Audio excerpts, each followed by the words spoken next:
Yes, you are. I'm so glad you're here. I'm happy to be emceeing this lovely afternoon again. We've got so many wonderful things happening. We've had incredible plenaries. Ray Carey's speech yesterday, the state of the LGBT movement, fabulous. We've had workshops, caucuses. We are now in full schmooze mode. Because what happens is everybody meets and they say, well, we didn't get to finish that up, so we better talk some more. So that is what's happening, and it is humming out in the hallways. This is Hump Day, which I've always enjoyed. The Task Force Creating Change Conference is the chattiest conference in America. And I think you should give a big round of applause to yourself about that, because we are chatty people. And I don't know, sometimes when you're at a dinner party and people are at the other table and they look like they're having more fun than you are and you want to be at that table, well, by being here at Creating Change, you are at the right table. Do you know what I'm saying? Oh, yeah. And we had the big karaoke slam down, throw down last night. Wonderful. And Sue Hyde and Russell Roybal did I Got You Babe, doing their own Cher imitation. Isn't that lovely? Because that's the kind of people they are. They love the Cher. And don't forget what Cher said, or it might have been Che, but I always think it was Cher, that optimism is the true weapon of the revolutionary, and they certainly have it. So let's give a big round of applause to Sue and Russell. We've got a big dance tonight, and so very much happening. And here is a little announcement, though. We want to have you pay particular attention to this. Before we get going, this is really important. Friends and neighbors, women, men, and trans persons, the spaces in and around the hotel are awash with humanity today. Thank you. Some of those people are not attending the Creating Change conference, and some are very curious about us. As you travel through the Skyway today, which sounds so wonderful, leave crumbs, of course, so you can find your way back. And as you make your way to the Marquette rooms 6 through 9 and the Conrad rooms, please know that we share the space with folks attending events in the convention center. So if you encounter any hostile language or anything other than a friendly inquiry about our conference, please let the conference staff know immediately. Someone in the convention center hurled an anti-gay slur at one of our attendees, and the Hilton security staff and the convention center staff are on alert. A convention center security guard named Brinkley told us that their facility is, quote, part of the city of Minneapolis and part of your city this weekend. So we welcome everyone and will not tolerate harassment in our building.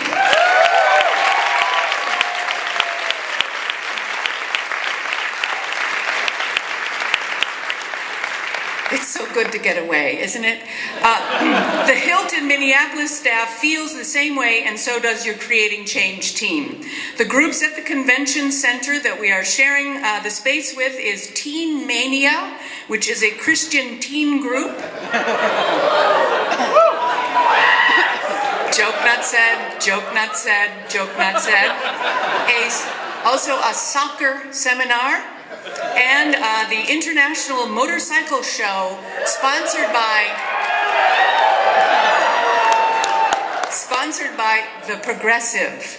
And I know we're all tired of that girl on the progressive ads, but don't let the progressive bags fool you. But why not? Introduce yourself. When the Creating Change team visited the motorcycle show organizers to discuss the harassment incident, because that's what we do, we go to the people who are harassing us and talking about that incident, she was so upset on our behalf that she offered motorcycle show tickets for $4 off to all of us.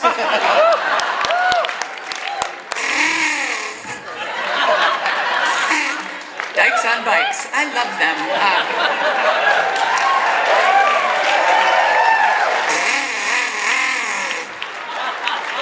my God.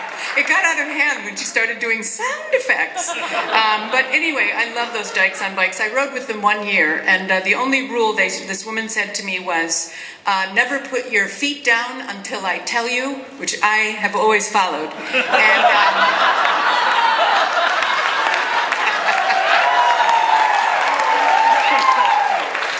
And when you wave your hand, make sure it's a fist. Oh, then Holly Neer saw me in the crowd. She said, "Kate, is that you on the back of that motorcycle?" And I was like, yes. Okay. Anyway, so watch out, and please report all any difficulties that you have, and on we go. Did you get that announcement? You got it? Thank you. All right. And now, to help present the Task Force 2011 Leather Award, the Leather Leadership Award, please welcome a color guard and representatives of the leather community, including the Atons of Minneapolis, Knights of Leather, Minnesota Leather Pride, MSDB, Minnesota Stocks, Debt, Insures, and Bonds, the Minnesota Power Exchange, the Minnesota Storm Patrol, Minky, Minnesota Kinky Youth, Masters and Slaves Together, Twin Cities Chapter, and the GDIs, which stands for Goddamn Independence, from Chicago, the Leather Archives and Museum. And finally, please welcome International Mr. Leather 2010 Tyler McCormick and former Executive Director of the Task Force, Matt Foreman.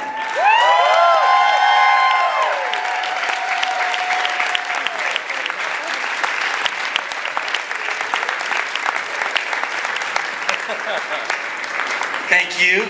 Thanks to all these wonderful representatives of the Minnesota leather community that are here with us today, and special thanks to Steve Lenius for organizing this great contingent.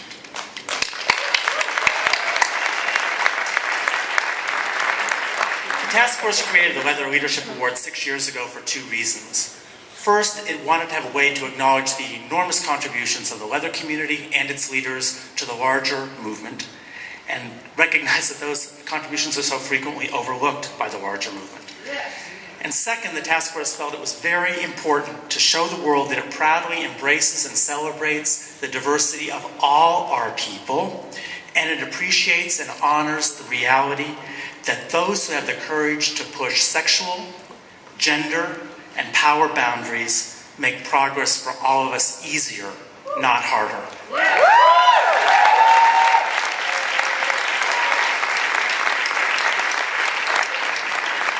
As you know, award presentations are typically full of grandiose, overblown statements about the recipient.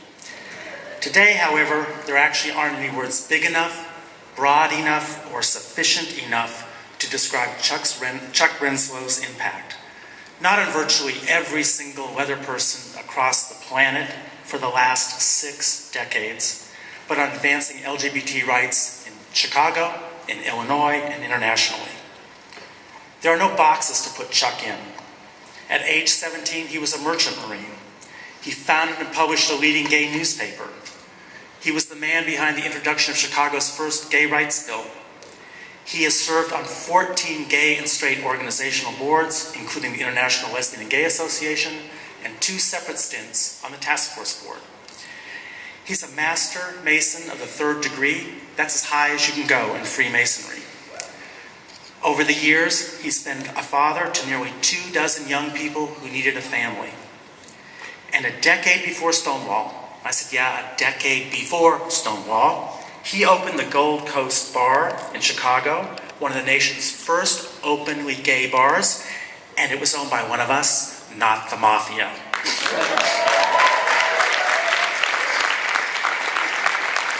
In 1991, he founded the Leather Archives and Museum to preserve our community's heritage.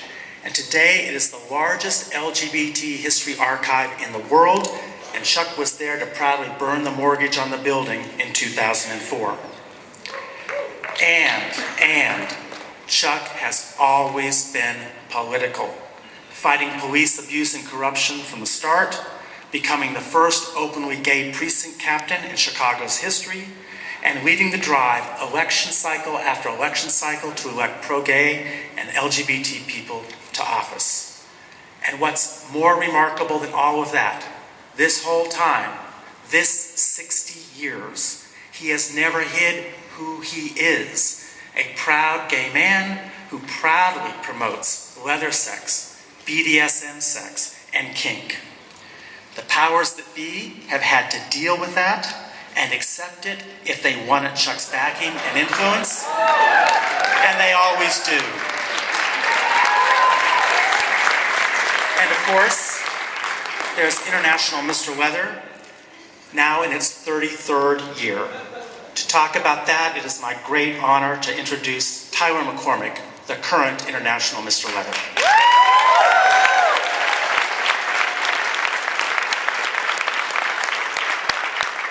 As Matt said, there aren't words big enough to describe what Chuck has done. Chuck has done amazing things for all of us on this stage, for everyone in this audience, for anyone who identifies as queer in any way, shape, or form. And one of the things that there's no real way to describe is that Chuck took the influences of Tom of Finland and of Etienne and of the Hun and made them reality. He gave us actual people to look at. He gave us leaders. And in 1979, he made this contest. And it was about being beautiful and masculine and sexy and being the powerful, strong gay men. And it has grown over the 32 years to where I sit. And I was talking to one of the board members of IML earlier today saying, I don't feel like I'm powerful enough to give this man this award. And he said, you know what? Chuck makes us family. Chuck wanted there to be family, and I get to be the newest member of that family. So I want to invite all of you in to be part of our family as we give Chuck this award that he so deserves.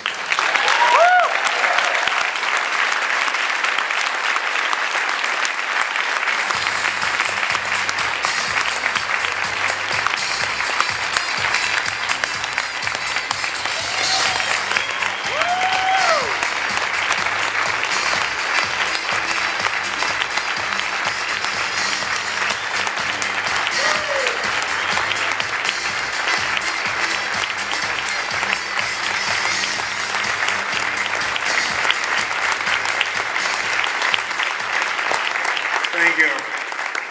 I'm very proud to be here and accept this honor.